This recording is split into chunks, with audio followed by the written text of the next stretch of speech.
the numbers of women without children in the workplace will be rising.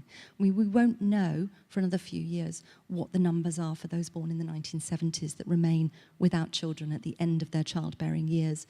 But if my inbox is anything to go by, it's going to be really high. And interestingly, I gave an interview to an American podcast show called Jessica Murnane just a few weeks ago. And she told me in the interview that when she had put out on her social media that she was going to be interviewing me, she had the biggest number of of questions for a potential interviewee that she'd ever had on her show. And her audience is mostly millennials. And that really shows me that they are hungry for kind of real, pronatalist conversation about this. They're at the point in their lives when they're really considering whether they can afford to become mothers, whether they want to become mothers.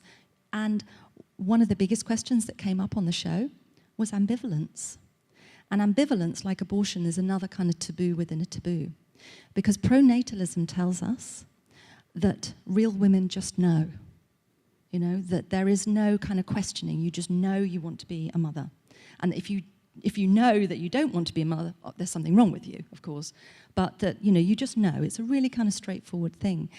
And I said, well, our generations, our time in this world is at a time when, for the first time ever, it is actually possible to think through the choice to become a parent. There have probably always been women who would rather have not been mothers, but that opportunity hasn't been there. Birth control didn't exist. We don't live in Jane Austen times anymore. You can earn a living, you can survive, without marriage to a man.